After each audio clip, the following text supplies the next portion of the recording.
Welcome to Supercomputer, a show about making sense out of a mess of technology. I'm Matthew Casanelli, and I'm here to help teach automation to everyone. And I'm Alex Cox, and I have some cold takes. Ooh, yes.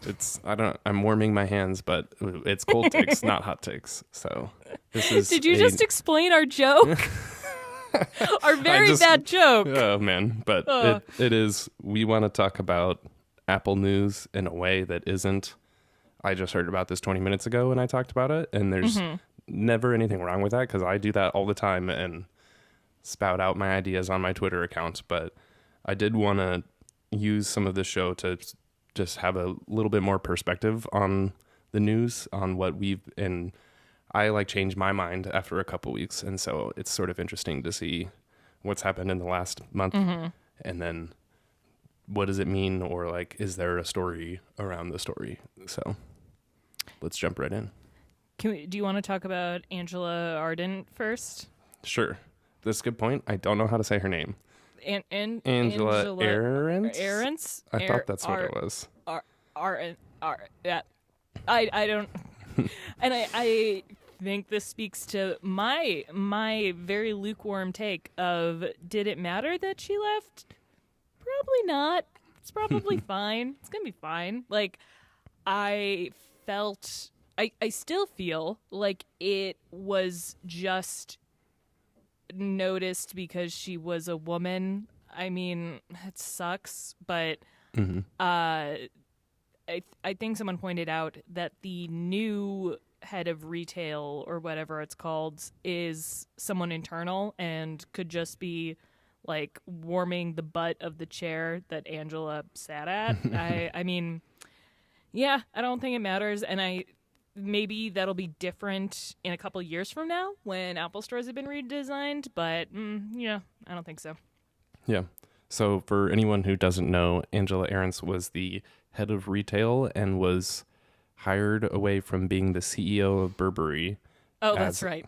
And so she was a fashion executive, and so she ran the company. And so I've seen since then, she basically worked at Apple for 5 years. She kind of took the stores from the old, super short ceilings and compact places into, they redesigned the stores into the larger, more open. They have the support grove, or whatever the term is, where you don't have any chairs and there's just these little trees that you can sit on the bases of. Sometimes there's only stools. Thanks, Chicago. So it's been interesting because, I mean, also in the last 5 years, the company has grown massively and millions of people are buying these things and coming to the stores. And so it's surely not the days of the Genius Bar where it was some surly nerd who would make you feel bad about it. No, I'm just kidding. I don't know if that was always the case, but they were good. I liked them. Exactly. The Geniuses were great. I do remember they were so good they got me excited about Mobile Me, which wasn't worth getting excited about. Wow. I was like, I can access my Mac from another computer, or wow. So that's where I started out there. It's me, mobile. God. But it is a lot of people do tend to complain that the stores are really nice to look at, but not necessarily great to go into. And I think what's interesting is a lot of people were like, Angela got fired because they're not good enough. And it doesn't seem like that's the case. If I was the CEO of another company to go work at another company for 5 years and also make, what was it, $170 million or something? She makes more than any person at the company, probably. So she was basically I think she just did her job and then was like, I'm done now. Yeah. I mean, I think there was a certain amount of, it's fashion doesn't necessarily translate to technology retail in some ways, where the stores were they are really great, but some of the user experience part fell down. And it even could just be that they thought the Apple was going to become more of a fashion brand with the watches and with Beats, and that just didn't pan out. Neither of those products are a failure, but it's, now we're all healthy boys and not fashion boys. I always have this imagination that they still sell the Apple Watch Gold one, and they just don't tell anyone, and it's only like celebrities or something like that. But that's still just totally my imagination. Just goes under the table to Beyonce. I'd be fine with that. I mean, because that's a pretty, in terms of fashion exclusivity, it's like all the people know, but no regular person does. I don't know. That's still just. Do they still sell the ceramic one? Not in the Series 4, but it's rumored to be coming back because I think people did like it or like missed it now. Angela also combined the retail and online stores, which is something that is not like to be ignored because that used to be totally different, and the whole you couldn't get a phone because you had to wait in line outside like doesn't happen anymore. And that's a weird one that like the like hype of it is less there, and that's an interesting, like, I wonder how much that changes the perspective that like people aren't as excited about the iPhones because there's not giant lines, but that's intentional, and or it's just the nerds who are like, oh, all these crazy techies waiting for the AirPods or something like I did. The reason why I think this is lukewarm is because meh. I'm truly meh about it. That's what it's like. I totally get that the stores aren't like super personal, but I think that is just like, it's a massive company. And so the reason I thought this was interesting was because I had to go get Apple support for my broken iPad this week, because in between the last episode and this episode, I went and I was like, I'm going to be a photographer and take photos in Union Square in San Francisco, and then I'll edit it on my iPad in the cafe right there, and then set down my iPad, took off my bag, and hit the iPad, flipped onto the concrete, and shattered the screen. Thankfully, the store is right there, and I walked in, and they gave me an appointment an hour from then, which is, I think that's usually what people complain about, is there's not like immediately appointments available, but some of it does kind of take time. I think generally the process was seamless, except that the thing that was pretty dumb was they were like, okay, we'll ship your replacement iPad to this store. And I was like, I live in Berkeley. Can you ship it to the other store? And they said no. And I was like, what? Why? Like, I like didn't really push it, but I should have been like, how about you just do that and not have this be some sort of limitation? I mean, it's like, I guess it's probably because they like saw the screen, and so they have to like confirm that the thing is not more broken or something like that. Because I did take the iPad home and then return it as I exchanged it. It's not like I gave them the broken iPad and then a week later, it's not like I used it anyways, but it was fine. Like it wasn't some like nightmare experience that it seems to be painted as every single time. It's like, if you go on a weekend in the busy city, yeah, the most populous store will be busy. Like it follows, and I don't think that's necessarily like her fault, but I don't think we're going to see any change, and we don't know what changes were her choice, so who cares? Today at Apple is the one that is sort of interesting, and I'm curious, like when I returned my iPad, there was a genius designing this really cool thing, giving the presentation to like 3 people who were kind of watching, and I assume some of the like, there's been rumors that the employees didn't necessarily enjoy Angela being in charge because stuff just kind of happened to them and they didn't have any participation. And I could see, like, if I went to make a Siri shortcuts course Today at Apple and I taught the class every day to like 5 people who didn't really care, like that's pretty depressing for a professional. And so I'm curious if that didn't work, or I want to see them do more and more specific professional stuff, not just like, here's how to use an iPad, because they're like serving the very basics, but not at all like the middle or high tier of their audience. So I hope that changes. And I feel like it probably was a time for a change for Angela and for the company. And then beyond that, it's just sort of like how business goes. And when you're rich as all hell, you're like, why would I do this? Like, why do I need to do this? I'm just going to go like relax for the rest of my life, or go. She's probably gonna go run some awesome company too. So She just took her scarves and left. yeah, her trench coat. You have WWDC in here, confirmed by 95 Mac.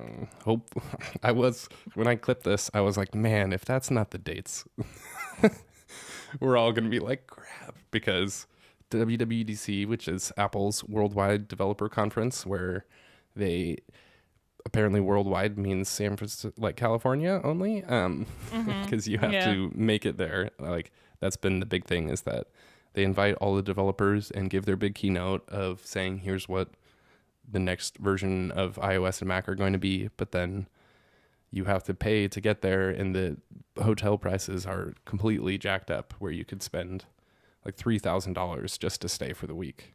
And it's, I mean, but then there's like every other city would do this also, so it's not necessarily San Jose specific, but it's an interesting. I feel like people truly don't understand how this works. Like, it's just supply and demand. Yeah, it's like this is terrible. I completely agree, but of course it was going to happen. It was happening last year. If you didn't, I mean, yeah, this is another thing where I'm kind of like meh, because I'm glad WWDC is happening. I am sad that so many people are more priced out every single year, and I think if Apple truly cares about diversity, they will figure something out, like pay off some hotels or something like that. A lot of conferences and conventions do that already. Specifically conventions that have like thousands of people, and it is also kind of like a fan-based convention.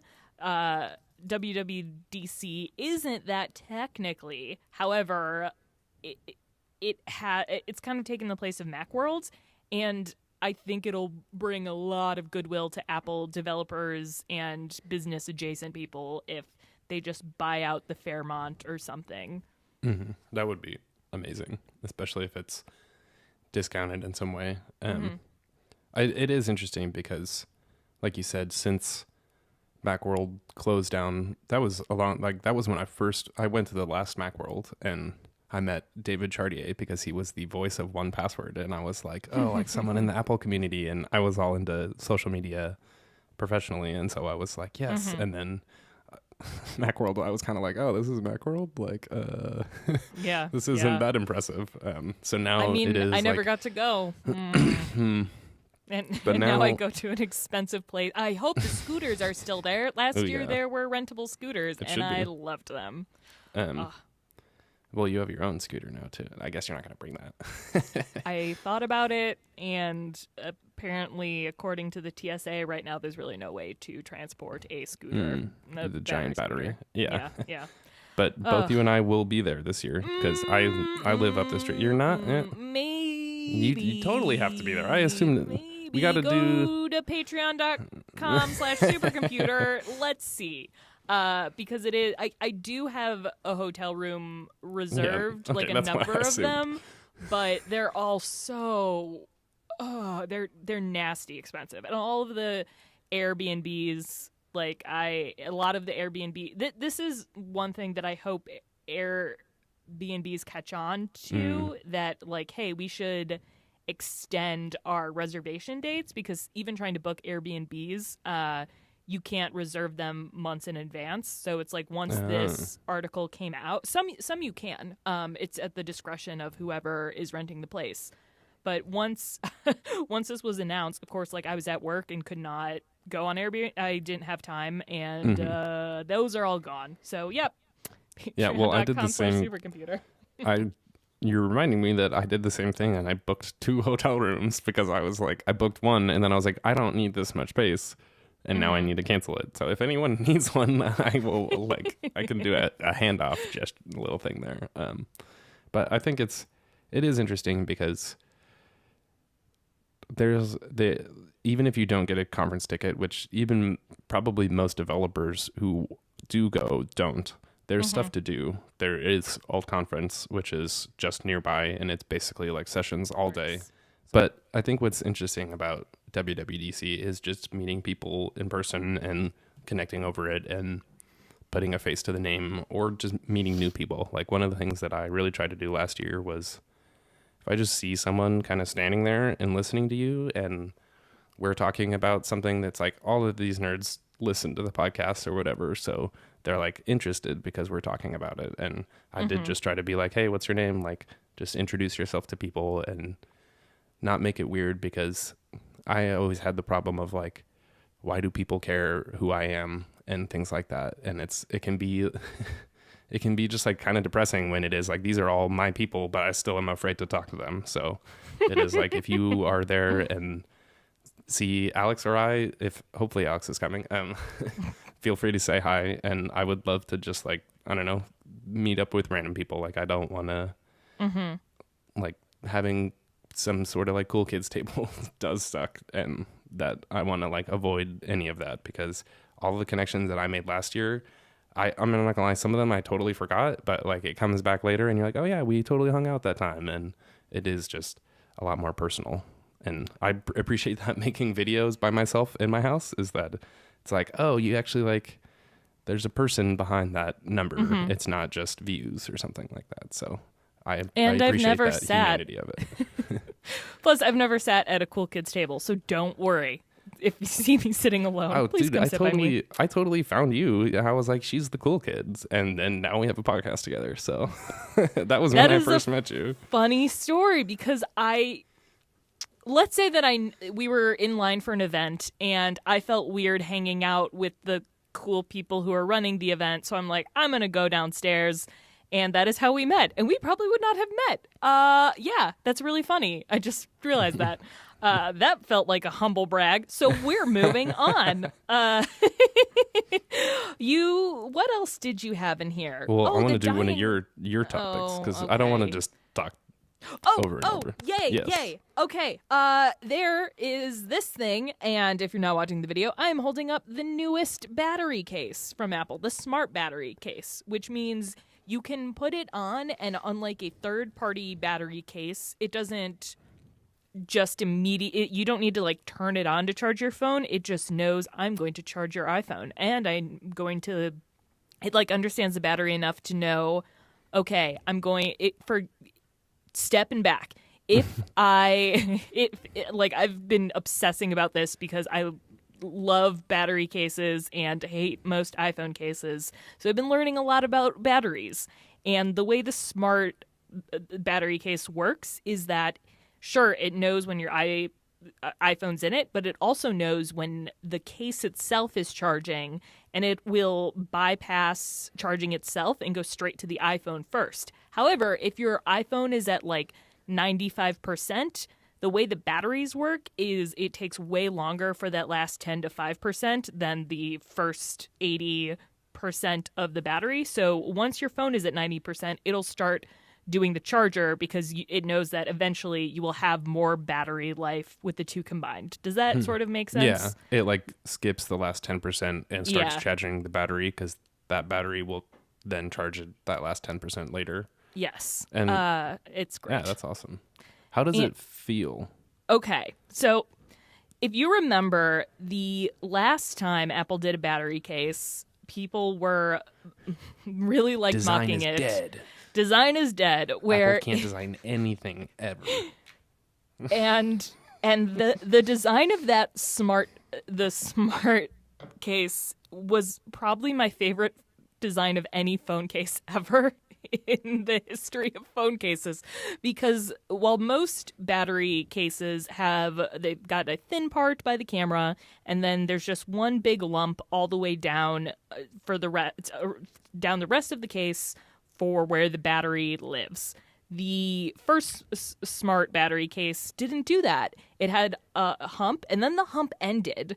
And the reason why that was perfect is because you could rest your pinky there. Yeah, and you had ledge. Yeah, the pinky ledge was way easier than the bottom of the phone, so the default pinky ledge.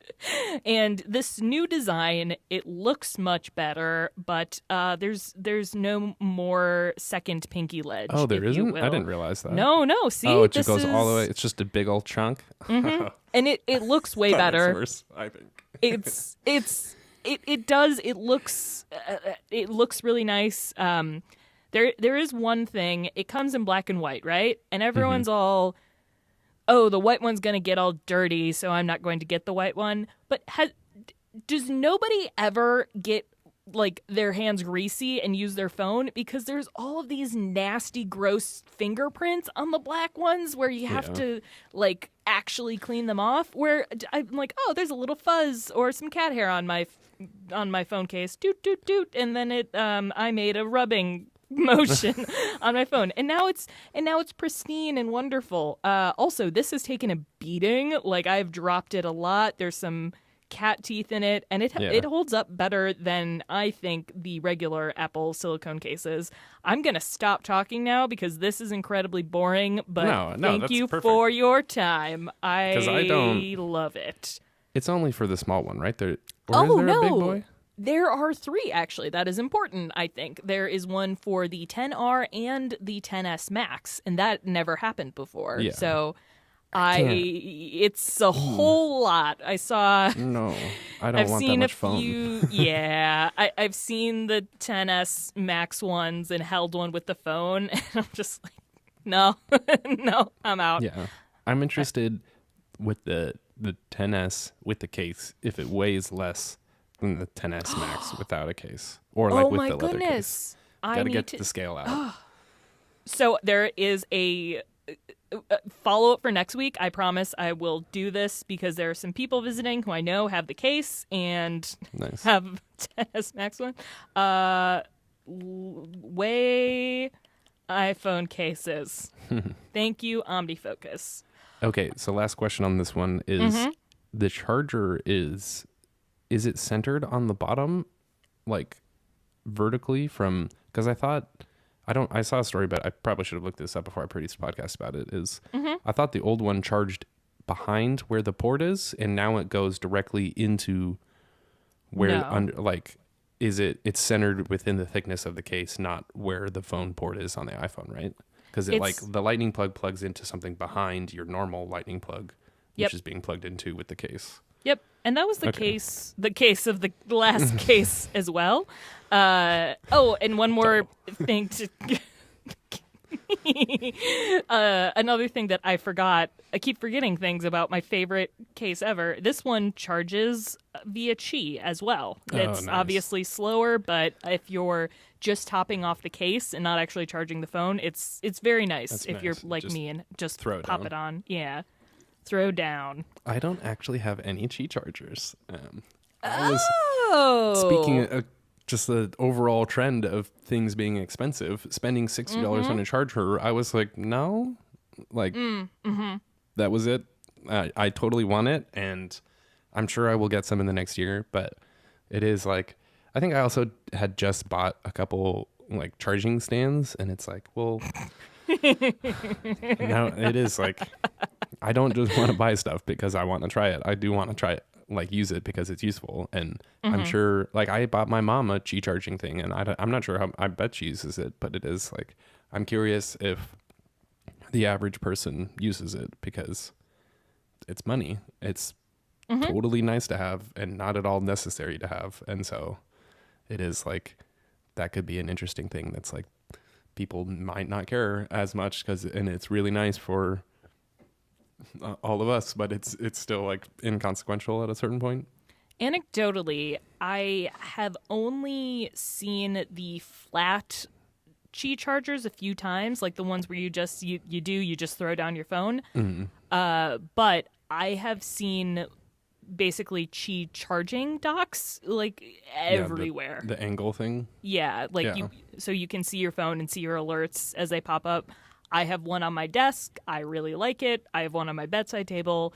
And also now Anchor and some other folks make them. And sure, they're not the fast charging ones, but I trust them enough that I don't think they're going to set my house on fire. And they are like $20. And if you're just at work all day and you're like me and you're taking your phone, you're running around all day and taking, I don't know, you're right. It felt like a luxury item for the first year. And now it feels cheap enough that Yeah. more people are using it. Although I do still think it's weird that AirPower isn't around. I think if AirPower was around, people would be like, "Oh, this is great," but it is. What did they say? It was going to be like $80. I thought it was going to be like $180. Oh my god! It's like a nice no! leather mount. Yeah. Oh See, that's my why it's like. God, no. So we didn't put this in there, but that could be the story is that AirPower hasn't shipped, and I have to assume it will. Freezing take. But this is an amazing one of those.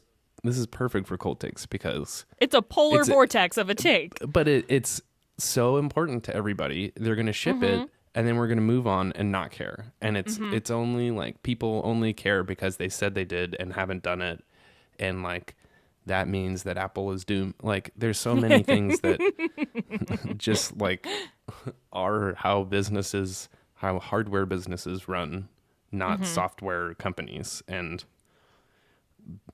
I think it's fine. I think like regular people won't really care. Like the Apple press will be like, this is like it's like if they do this for the next 4 years with all of their products, yeah, it's a bad thing. But so many times I feel like we take single data points, find a second data point, and it's like, this is a trend. And it's like, yeah, but you need more than that. And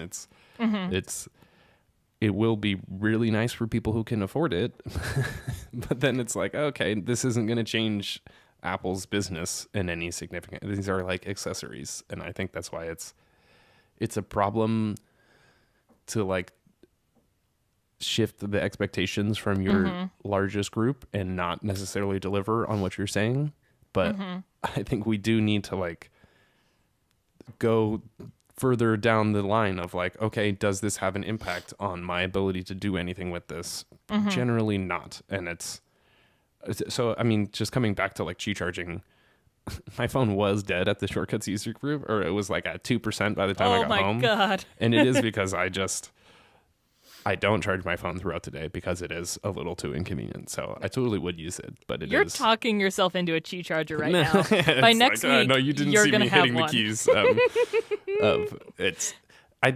But it is like, I mean, AirPods are the same thing where it's like, it's not really necessary to have wireless headphones. And then you do, and you're like, wow, I'm never going back. Or it starts creating whole new things.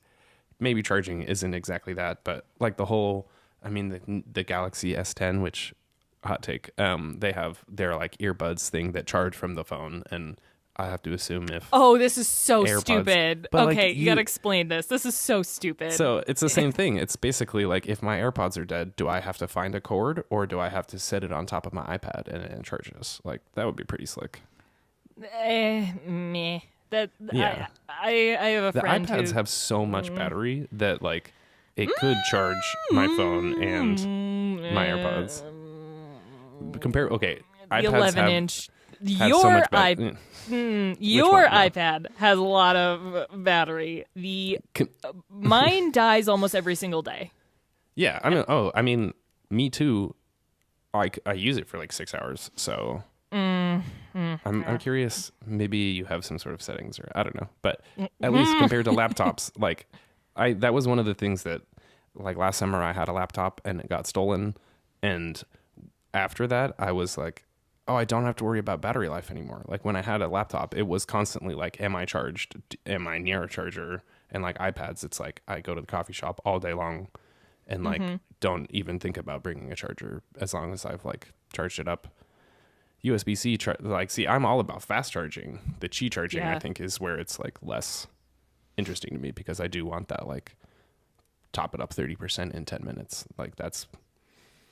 I mean, the other thing that we forget is that most people only use the chargers that come out of their iPhone boxes, and they're still the baby ones. So Qi charging is essentially the same speed, or that's a good point. What they see is the same speed. So, speaking of charging and Apple accessories, all of the AirPods are dying.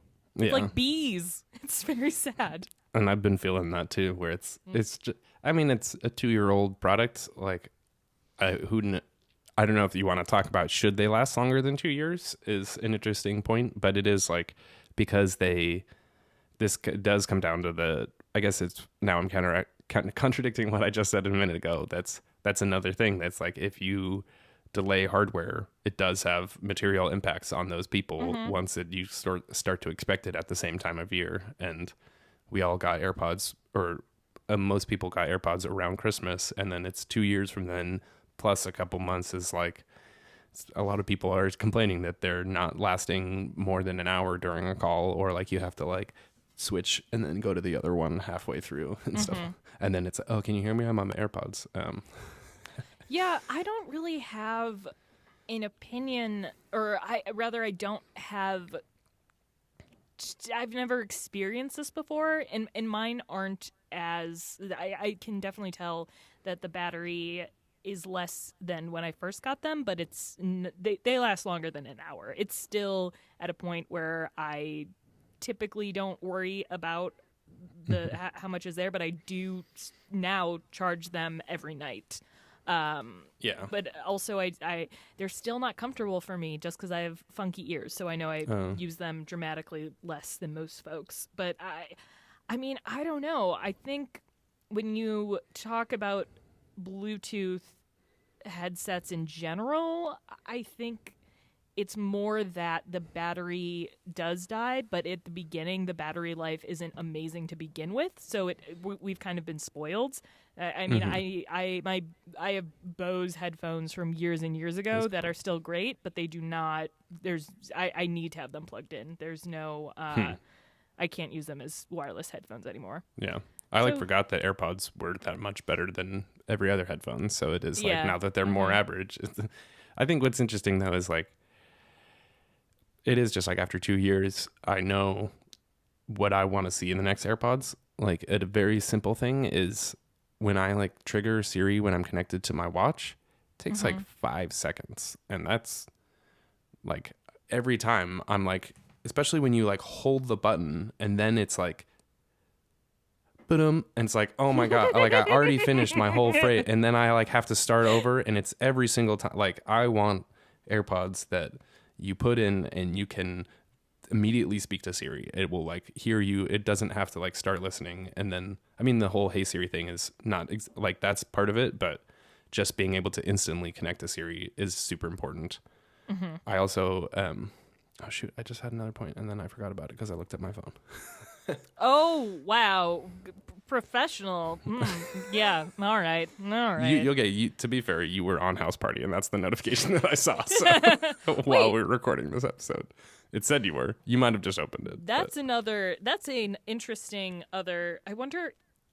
I really love the House Party app, but I'm terrified of accidentally opening it when I don't want to. Like there are very few times where I'm not wearing clothes without my phone, but there is a crucial time every morning that I use my phone a lot, and I'm like, oh boy.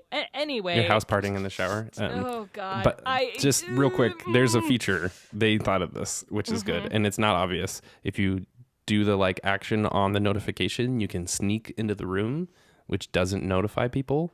I did that's this. Weird. I don't like this. But it's weirder to accidentally open the app and then everyone joins in and looks at you in the shower because you're using your phone. Yeah. Like that way you can open House Party without notifying everyone that you're like available to talk.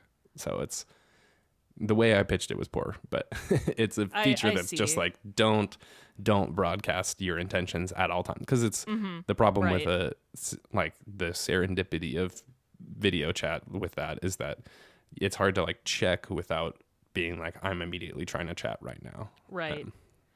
And now I turned off Do Not Disturb, and there's so many messages about Survivor and Grey's Anatomy. Man.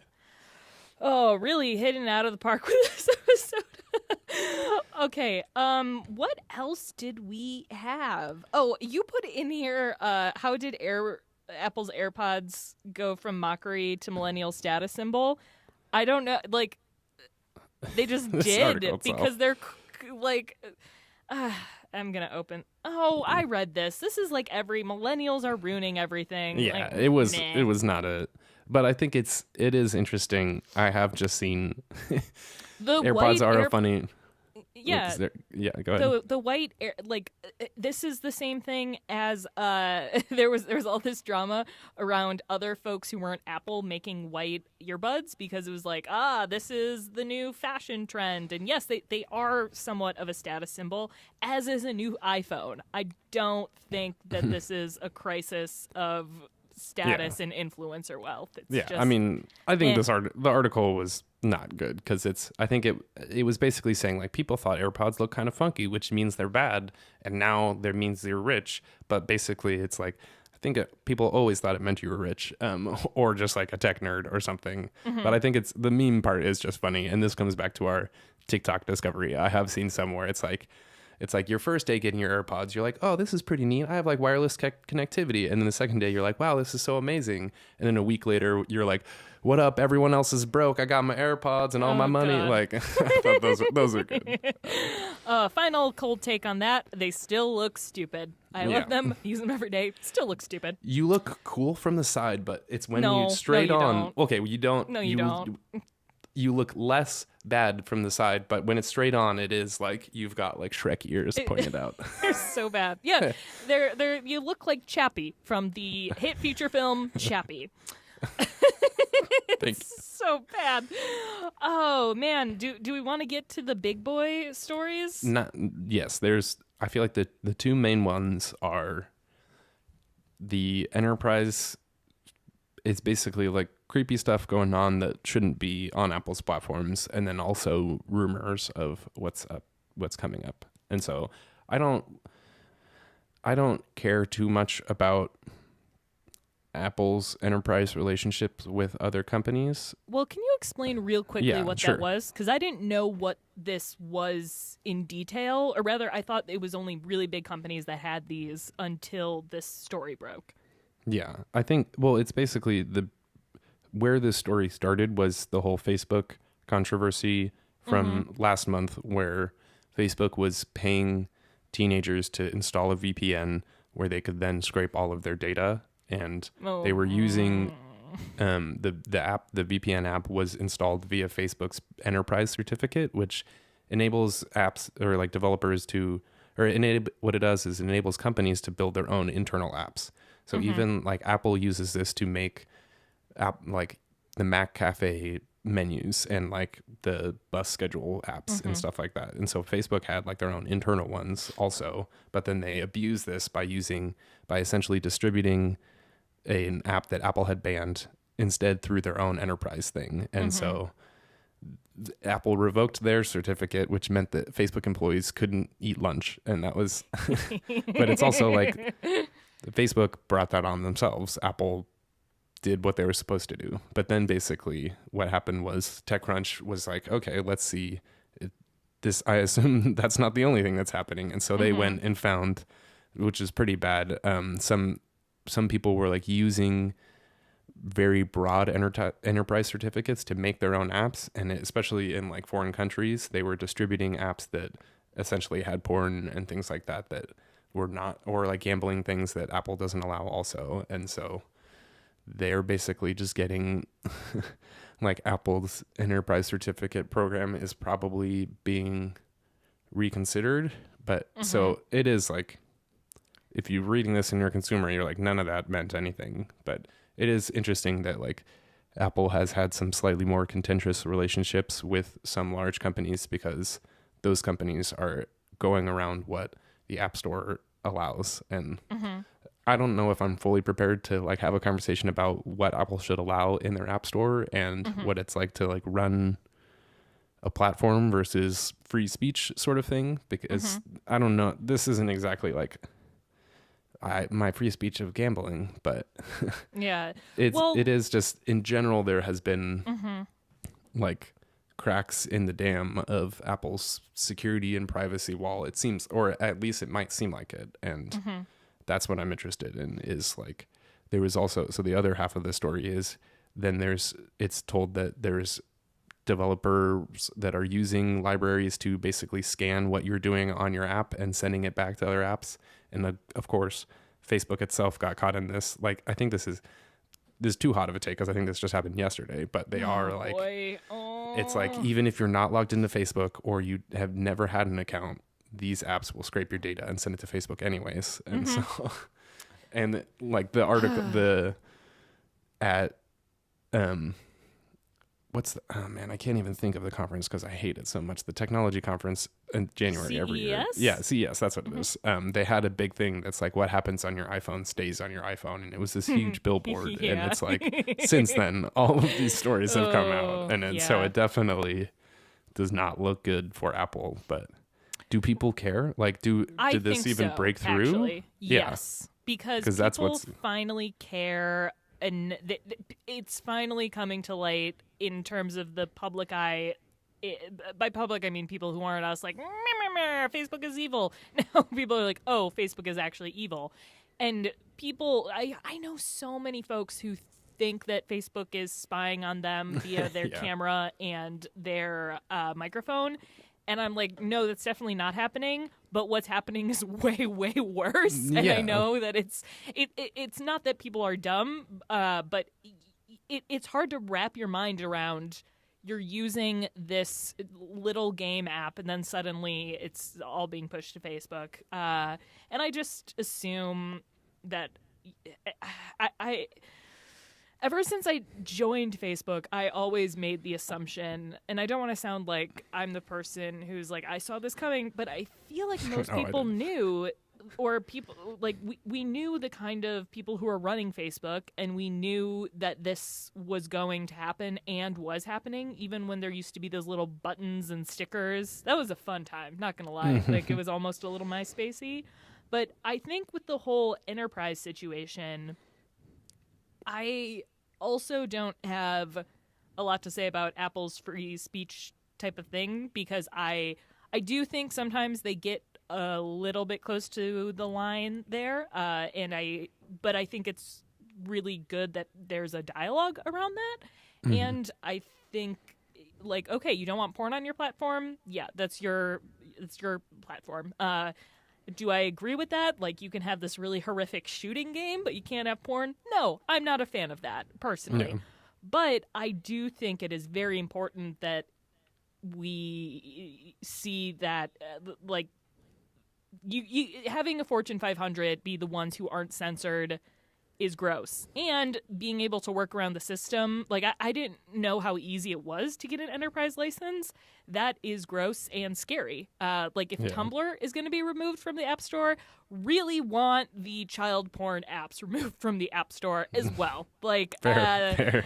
I mean, I think that's the only thing that people care about is, like, well, why did they get their gambling app? I want mine. But again, there's the sort of adjacent story is the issue that's going on with YouTube right now in terms of, like, really gross predators. I haven't read the story yet, but YouTube has had a long history of really gross, terrible things happening to kids, or kids seeing things. Yeah, I hope you're not watching this video. No! Oh, God. Yep, now we're flagged for demonetization. Well, just that, I mean, I'm grappling with that, where it's like, I am on this platform, and basically, like, predators were sharing timestamps to, like, young girls and stuff like that on just, like, the innocent YouTube videos. And it's like this whole thing, which is disgusting. And I actually saw that Pinterest is doing a really good job of combating misinformation, which is good. But it shocks me that a company, I mean, maybe it's because Pinterest is so small, but because Tumblr now is banning, like, porn and... Okay, this isn't something we put in the doc, but let's just say, I think all companies, when they write a press release about something controversial that they're doing, why don't they, like, spread it internally? Because they do spread it internally and be like, okay, does any of this language, can it come back to bite us, not in terms of negativity, but will this become a meme? And when you put, we're not allowing female presenting nipples in a press release, Tumblr, you know what's going to happen. Like, you could have, like you could have just said, like even I just am still like, yes, it is sexist and horrible and body shaming, but regardless, it's a really funny. It's really funny, and now some people know what Tumblr is because of the female presenting nails thing.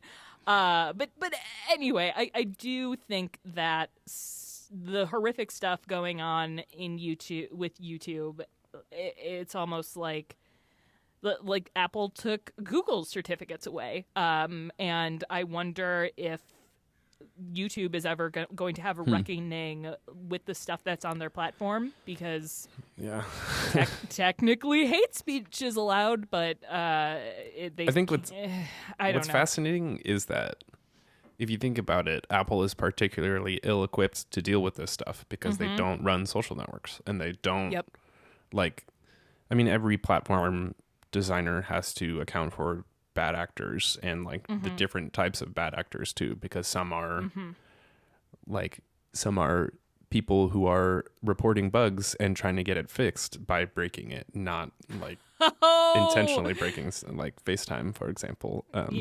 Which I think that's what's fascinating is like the biggest story across all that is kind of just like trust in tech, and I'm not blind to know that most people do not trust that type of stuff. But I think it's always fascinating when Apple gets grouped in with Facebook and Amazon and Google in what they're doing, and like these are like data points for people to say that, but I still have, I hate using the word faith, but like trust in the security and the intent behind it. And even just some of the like, on a technical level, it's really easy to scrape your data, and it's really hard to prevent that.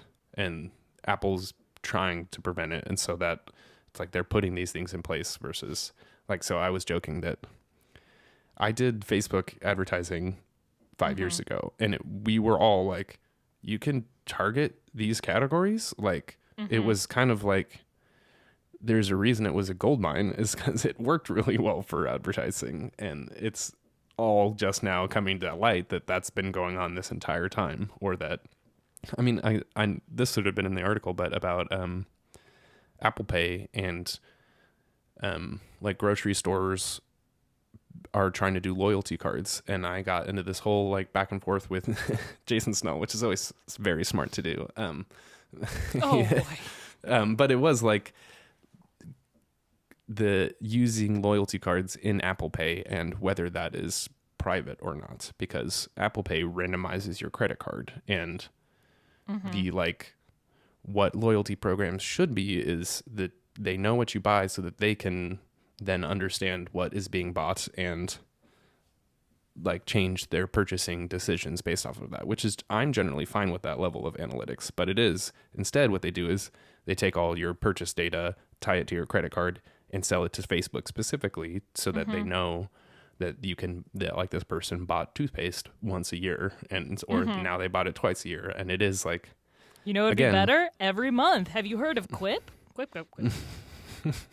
But they're like big thing with the loyalty cards. I do think it's possible to have like a loyalty program that makes sense while also not providing your data through Apple Pay. And so I'm interested in Apple like entering this space in the way that isn't abusing users' privacy. And so like again, another article I should have put in here, and this is too hot of a take, so I'm just going to mention it, is that Apple is like supposedly joining forces with Goldman Sachs to like make a credit card or bank. Did you just call Goldman Sachs Golden Did I say Golden Socks? You definitely said Golden Socks. Oh, okay. Angela Ahrens. I'm trying to do the. Okay. Is it French? Let me see. As someone who constantly garbles words, I know when a word has been garbled. I'm from. I don't know. It's not. I've never heard someone say that out loud. So. All right. Tell me about the Golden Socks. I'm serious. I want to hear spelled about the credit card. SACHS, which I am French from my history, so don't be offensive. I don't know. I apologize to all the French people. listeners. Okay. I think it's interesting to have a new credit. I don't, credit cards scare me. Patreon.com/supercomputer. Help me get rid of debt. But I am really interested in this, especially for purchasing/paying for medical stuff, because the one thing that always freaks me out is my Walgreens because I don't know, like, for as long as I've had a phone number, I've for some reason had a Walgreens loyalty card or like account, because you just put in your phone number. And I'm like, oh, this is also the place where, let's say I did have a broken brain. That's where I get all of my stuff. And that's the place that knows where all of my pre-existing conditions are. And that personal. Freaks me out. I don't care that people know I'm bipolar. I care about an insurance company knowing I'm bipolar and being like, oh, just kidding, you can't get your Lamictal. Like, that is, and it's like you just bought me. that, and especially if that came because you used Apple Pay, like, that's unacceptable. And well, so I'm saying I think I trust them more than Walgreens or absolutely. Walgreens freaking used Theranos stuff for like 3 years. Well, that's on Theranos for lying to them. I don't know. Well, they lit like I am literally that is not a take that I've let. Yeah, okay. But. Oh boy. Okay. Do we want to talk about the happy stuff now? Sure. I get before just the last point, I guess, that I hadn't thought about is like, I buy my stuff on the iPhone upgrade program right now, but you can't buy iPads on the upgrade program. And so being able to pay for a ridiculously expensive computer over time would be good. But the whole, like, putting yourself into debt to do this and then paying interest endlessly on it is not something that I want to happen to. It is like, it all comes back for me to, like, I want people to use this more, and I don't want people to lose trust because other companies do this credit thing, or not, like, be able to afford it and then go into debt because they did that. It is like, I want all the positives with none of the downsides. And that's obviously a lot to ask, but I think what's fascinating, at least here's my hot take of the moment, is that I think Apple is the best at doing that.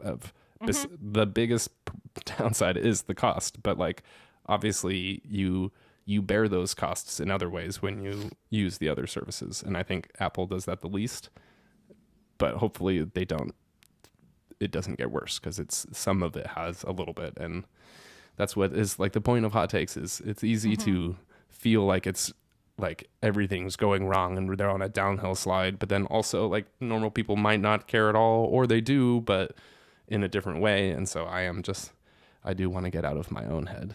But the biggest thing, the take, my constant sizzling take is just that Apple is the devil I know, and that's like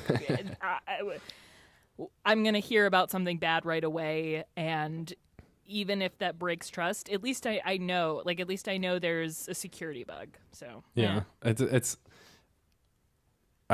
to, like, wrap it all up, there's a good gift that I'll share that's the last, like, 13 years of the top companies in the world, and you watch this chart and Apple just shoots up, and then, like, the scale of the whole thing changes because Apple's on there. And so this is a thing that I'm like, it's sort of weird existentially, but this is the biggest brand in the world, and that's happening for a reason. And it's inspiring for me that, like, I can share about this stuff, and it is relevant to people, or like the shortcut stuff is even more relevant because it goes again in the face of all this of just like talk radio about Apple versus, like, let's actually do some stuff with this stuff. And that's what I'm excited about. And the whole shortcuts user group, all 4 people who showed up, that was awesome. I don't think I really announced it intentionally so that nobody showed up, and then I feel bad about it. If nobody shows up because I didn't give them enough time, then that's reasonable. But I had a great conversation, and I was saying to you, I think I tweeted it, but I'm just excited, and talking to like a school teacher who wants to use this with his students is like, I'm like, yes, that's what's important. Like me being able to like work from home is like great also, but like the next generation and what's coming is what is still so exciting to me, because I know that we're just at the beginning of what can come, and that stuff is, it's going to be fun. I don't know anything. I'm not hinting or anything, but it's like, that's how this works, is we're all like, oh God, everything's wrong. And then it's like WWC, and it's like, oh, this is going to be awesome. And so I'm preparing to teach everyone what I learned from that. And so I'm excited. But the last stuff before hopefully iOS 13 comes out is there's another Apple event, supposedly, that we know everything about but nothing about. Yeah, those times. Ugh. God, Apple. They're security teams. Okay, I just remembered this too. Apple's security lawyer got like arrested for doing everything that he shouldn't be doing. What? Like, yeah. Okay, actually, I want to look this up. Sorry. I've said this on a number of shows, but I think that I would be way better at crime than most people, because I wouldn't put myself in a job where I can't do crime. Like, you don't do crimes. Like, just Well, when it's your job to know how to do those crimes, he's like, well, I could yeah. So the former Apple lawyer, it was insider trading basically, but he sold a bunch of stocks when he knew stuff was coming and stuff. It's like, dude, no. Oh, I was That's expecting, such a bad... I mean, not to let him off the hook, but I was thinking of like a Robert Mueller situation. Wait, is that his name? Wait, the evil boy who just can't stop doing crimes every time he's let out of jail. That's Mueller is the... Sorry, Miller. Gosh, there's Goldman Sachs. No. There's the Miller and the Mueller, and there's a good boy and a bad boy. That's the... Oh, I thought you were gonna say... Oh, I'm not talking about Roger Stone. Oh, no. Yeah, that's what I was going to say. Name. I was like, he can't stop doing crimes. He also can't stop doing crimes. Oh, man. I will say, from what we know about the Apple March event, I am excited for a new iPad mini. I love the iPad mini. I think there's going to be an iPad mini. That's the thing. There's iPad mini 5, supposedly, and then a 10.2 inch iPad, which is like, what? But yeah. I assume the way it makes sense to me is the 11 inch iPad has those different dimensions now. And so it's just like the old iPad with that same dimension angle thing. That's what I'm hoping. I'm curious how bad these are going to be, because okay. Go on. Because compared to the iPad Pro, like holding the 9.7 iPad was like, it felt like there was like 6 inches between the glass and the screen. And it was, I was surprised. Like, I'm not trying to disparage buying this iPad, because I want, like, probably a lot of people shouldn't buy iPad Pros and should buy these iPads because they don't need it, or would never go beyond that. And then they can build shortcuts on their big iPad. But it is like them being so cheap is what's so cool. And the iPad mini size is fantastic. I would love a reasonably affordable like reading device, like a Kindle style iPad. This seems like it would fit in there. Plus the pencil is like taking notes.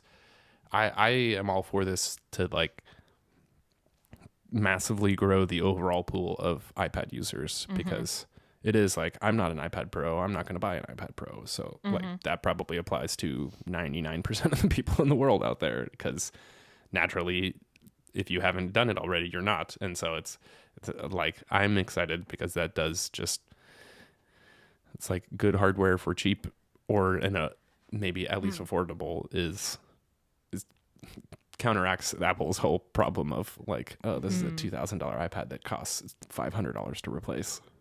I've got a actually flaming take here. I am going to say that we are going to not this March event, but eventually we are going to see an iPad Air because it seems like the MacBook Air is going to stay around because that name the name recognition is so high. And there was an iPad Air, and that was kind of the precursor to the iPad Pro, right? Because at the time it had the highest specs, I think. Yeah, man. That like blows my mind that I almost forgot about that because I think, but probably the reason was I had an iPad 2 and held out until the iPad Pro, which is like Got why an their iPad sales Air aren't. right here. Yeah. The iPad Oh, Air is man. good. Yeah. I'm saying it now. It's got the flush camera. Yep. We're definitely going to talk about iPad sizes soon because Is this not the iPad Air though? this like- is the iPad Air. Well, but I'm saying that Oh, the you current mean the current low cost iPad Right. is the it's the same? Yes, it's the same form factor and size. So and, what would the difference be then? I don't think. I think eventually that's why I'm saying not this or not this event. I think that eventually we're going to have the beautiful buttonless worlds that the newest iPhones and the iPad Pros have. But I don't think it's time yet. But I do think the iPad Air will actually end up being thinner than the iPad Pros. And maybe eventually won't, like they'll have an LCD screen and the iPad Pros will be OLED. And again, so this is a future take. Just like the cheap, it's like the iPad Pro current design, but affordable for people, as opposed to you. It sounds like you're assuming then that the iPad Mini 5 and the 10.2 ones will have buttons. Oh yeah, I thought that was kind of confirmed. I would. Is it? Because I have no idea. Okay, I thought if they redesigned the shape of it, why would they not? Why would they put a button back in? Oh, man, if an iPad Mini like iPad Pro style, that is a cool device. I think that's not going to happen, but that is my dream device: is an iPad Mini with the form factor of the iPad Pro. Oh. Like not even and ooh, this is good because we have Pencil different support. opinions too. Oh yeah, man. I mean, well, all the small ones now do. So like that is, it's like, oh man, I just realized I'm gonna have more iPads then. That's terrible. Well, I think that will clarify the lineup though, because then it'll be if you're gonna get the big iPad Pro, also get a Mini or something, and then if you don't want to be in that realm, just get the 11-inch or the 10.5. So that does line up pretty well. But yeah. Eventually we're going to have to get past the multi-pad. I mean, multi-pad lifestyle is a thing. Mike came up with that on Cortex like 2 years ago, like 3 years ago. And yeah, I think it was 3 years. Wow. I mean, The Rock does it, so. Yeah. I mean, I think that sort of leads into the quick note. I actually couldn't find this, but I thought I read somewhere that there might be an iPad Pro spec update, which is very exciting to me because it like all of this feels like they're treating iPads more like MacBooks and the Mac in general. So the 12.9 iPad Pro is essentially the 15 / I don't know 17 coming. That's another rumor. Yeah, I don't really care about the new. I don't. Wow. Yeah, I don't care about the new laptop. Whew. Interesting. That's a thought that I just realized for the first time. But hot take. Ooh. Cool it down next time. Gotta chill that one. But like the 12.9 is like the 15-inch MacBook Pro. The 11-inch iPad is like the 13-inch MacBook Pro, and then the iPad Airs, the current iPad / what might be the iPad Airs are like the MacBook Airs, and then the iPad Mini is like something that honestly the MacBook most people will buy as a second device, kind of like the MacBook. Like most people have the MacBook, the baby MacBook One, whatever the Apple people are calling it.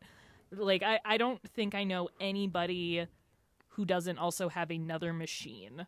Yeah. Well, because they've always seemed to pitch that as like, if size is the most important thing that to you, this computer is for you. And that seems to apply to the iPad mini too. Yeah, it is like the stars are aligning and hopefully also like, I mean, now we don't have like the larger iPad has better features than the smaller one. I guess the split screen thing is like the main holdout, but for a lot of people, it's probably like okay enough. Yeah, that's all. Ooh, I'm excited. One second. I want to grab something from my closet, and this is supposed to be. If you're listening, look in the show notes and find the shortcut that lets you open into the video. If you do have a moment, because I have something. All right, I'm watching. Oh God, Matthew's scurrying away, and now he's coming back. Oh, there's a scroll of some sort.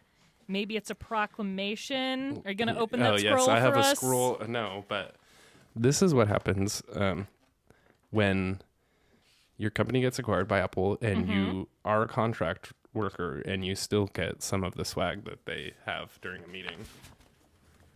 Oh my God!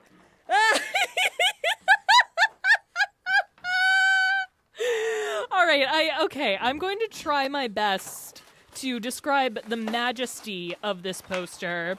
It is Dwayne "The Rock" Johnson. It is a movie poster of the film Siri that we all know and love. That was actually an Apple ad campaign. But then at the bottom, oh my God, it's brilliant. It has that orange and blue like action movie palette. It's that's so good. I'll put it in the chapter art too. That needs to be on your wall. Oh my God. Or should it be some super exclusive Patreon reward for the one person? $500 a month subscriber right there. Oh, man. I want to give it away at some point somehow because that's so good. I loved that ad. That needs to be in the show notes too. When they did that Siri ad, it was so like I don't know. That's an example I think of Apple's whimsy still existing. Like it was just so silly and stupid. And the marketing I'm interested in what Apple like, thinks of that because that probably was very expensive and. I don't know. I mean, I'm sure it had an impact. It was on, I remember because that's when I first started using the native Twitter app, and it was all over. And at that point, Twitter didn't have a ton of data. You know how, Twitter Moments now, it's very clear, you might, care about this, and it's software engineers, and it doesn't show me, the Kardashians or whatever. But at that time, I was still getting everything, but that was everywhere. Oh, so good. Man, I love that guy. I'm interested. So, I did think of this as obviously not in the same character or production level. I'm trying to do a similar video, and then I just borrowed a friend's GoPro, and it's less about this, but it is. I want to do a whole video of just me using Siri. I don't say a single word except for trigger phrases, and it's just wake up. Run a shortcut. That's my morning routine. Here's me building shortcuts. Here's me using these, and just sort of like an artsy film thing, but it is just a perspective of just here's what it's like to use Siri all day long. And I think most people have no concept of how much you can do with Siri or with the Shortcuts app in that. And so it's I'm going to make my own. I didn't realize I wanted to make my own version of the Rock movie.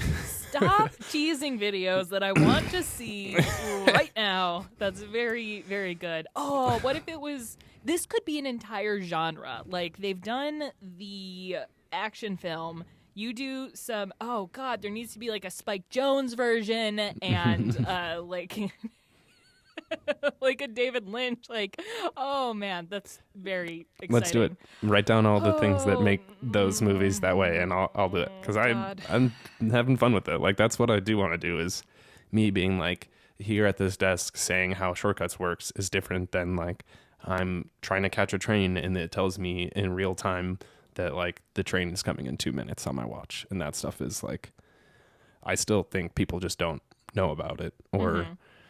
The trust thing is people don't trust Siri, and hopefully, I mean, that's another one that we didn't talk about is they are supposedly the internal changes are like ruffling feathers inside of Apple, but it is based off of some of the complaints people have had. It's like some stuff does need to be changing. Some of it probably already has been for years and we just never see it. But I'm interestingly, even though when we were prepping for this, I was like, I don't think I have anything to say about all of these stories. All of this does add to just the overall story of how you use this stuff. And Right. it's weirdest for me because like I'm more excited than ever, and then people are like, oh, privacy is dead, and it's like, well, there is cool stuff, and I just want people to like look at that and explore it more, or reflect on the hot takes and form their own cool takes too. Do we have any more cold takes? The last one that we have in here is that Apple plans on combining iPhone, iPad, and Mac apps by 2021. Oh, right. I do think we have some time to let that simmer, since it's 2021. But that'll be interesting. I feel like there'll be more soon, so I think we could save that for another time. I'm just going to say very optimistic and excited. Yeah, this was something I said to someone at the Shortcuts user group, is things like assume everything goes well for the next 3 years and then imagine that, and don't like assume it's not going to work, because Apple generally does eventually deliver. We'll see with AirPower. But that's what I'm excited about, is like, I have no idea what's coming with Shortcuts, but I have to assume they're doing something. And so like, if this is, I'm already excited about what we have now, and whatever could come in the future, if like the sky's the limit, I'm also going to share about it. I have ideas. I know that there are very specific things I want them to do.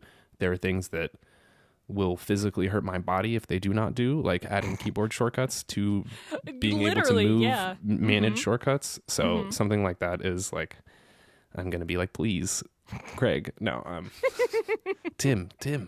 This is Tim. All right, Matthew, where can people find you on the internet? They can find me at matthewcasanelli.com/newsletter, where I send out a weekly newsletter that also includes links to all of my other stuff. And what about you? You can find me on Twitter at Alex Cox, spelled COX, not any other way. All right, I'm excited for all these things to slowly simmer. Mm-hmm. And if anybody out there is enjoying the show, we do have a Patreon at patreon.com/supercomputer. No pressure to subscribe or anything, but if you have, we already appreciate it. I'll link this and give no explanation. I bullied a baby into subscribing to our Patreon. So there we go. All right. This has been another episode of Supercomputer. See you later, nerds.